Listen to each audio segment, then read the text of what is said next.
Yeah, that's nice. What's up guys, it's Rev J again. Now last time I brought you a pretty long video on road kits and why I think every hot rod or custom car should carry an emergency road kit of some sort, whether it be some tools, some parts, some fluids, some things I use to detail my vehicle. It's always a good idea because it makes life dealing with a hot rod or a customized car a lot easier. Now one of the biggest arguments people have that aren't into the whole culture is they say, why would you take a perfectly good car and make it harder to work on or make it less reliable? Because that seems to be the opinion a lot of people have. And that comes from a lot of different things. Mix and match parts, weird aftermarket components. One of the biggest ones that I've noticed is wiring related problems. Wires terminating different colors, people not knowing what's going on in their fuse box or what goes to what, dead unused fuses, circuits sitting open, circuits that are connected that shouldn't be, and all that stuff can very easily be sort of corralled with a little bit of forethought. And so we're going to do a really quick project, guys, that just takes under half an hour and lets you keep all that kind of stuff straight, and that is this little thing right here. Now what is this? This is a laminated, bound set of all of my fuse diagrams for the cab harness and the body harness. Now when we bought my wiring harness and did the LS swap, it came with an engine side wiring harness that has nothing to do with a stock wiring harness for a 60s C10, let alone not even a lot to do with a 2004 or 2005 wiring harness. It's a custom built harness, it's got a custom fuse block, and so none of the information you can find online really will tell you what does this fuse do. Unless it's labeled, you have no idea, and it doesn't have like a cover you can pop off or anything to look at. Not to mention that we rewired the entire cab, have an aftermarket stereo, we've got all sorts of other digital gauges and random stuff inside, so my cab wiring harness, not the same at all either, which means my fuses are completely different. As a matter of fact, my stock fuse box is sitting at the bottom of a parts bin somewhere and has been completely replaced with this aftermarket unit. So this right here takes under 30 minutes and is super easy to do.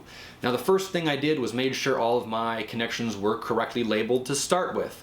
I had pretty good information what I was working with since I've done a lot of work on it and I know where everything goes, but I did have to grab the multimeter and trace a couple of circuits to make sure, you know, that I thought fuse 6 was what fuse 6 was, but that's pretty straightforward stuff and something you should be able to tackle pretty quickly. So after I had all that information sorted out, I went ahead and opened up Photoshop and created a little template here where I labeled all of my individual fuses and the size fuse that's on each connection. Now if you see, the one here on the screen is for my cab wiring harness, and I've got 1 through 12 all labeled and with what size fuses they have, since none of that should really change in the foreseeable future, at least as far as I'm concerned. The color one here is my engine side. It's also in the cab, but it handles all the engine functions like fuses for the fuel pump, the trans and tach, the ECM ignition on, all these little things labeled here. I brought them all into my template, I labeled them, I got them to where I was happy with it and where they were correct. Then I could go ahead and simply print it out onto regular basic paper.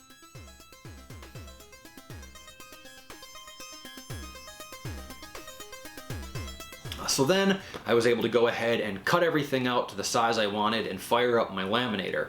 Now I know not everybody has a laminator, but believe it or not, this one's probably 15 or 17 years old. We've had it for a really long time and it's never really broken, just takes a few minutes to heat up and you can feed anything through it, any paper I should say through it, in the correct little sleeves here. They come in a lot of different sizes, but basically they're just heat sensitive plastic sheets that you slide this between. It sandwiches and squeezes all the air out and you have yourself a fresh laminated card.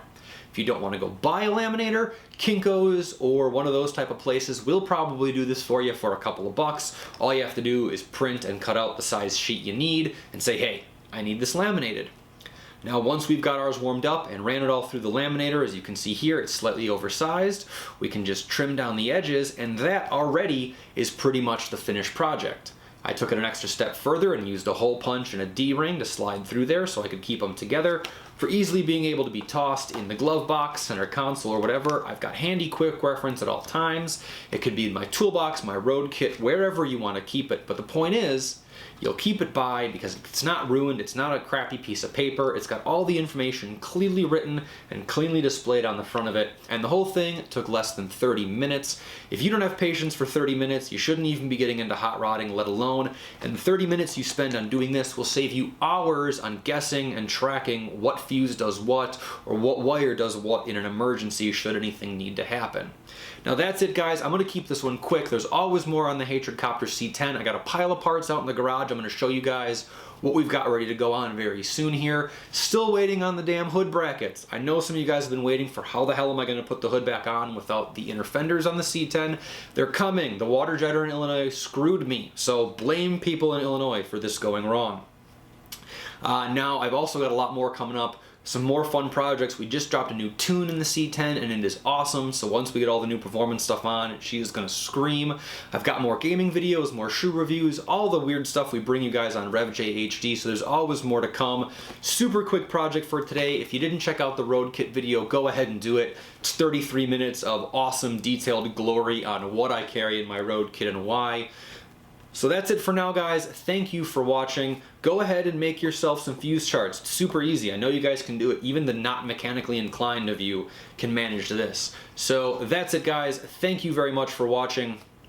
We'll see you next time, guys.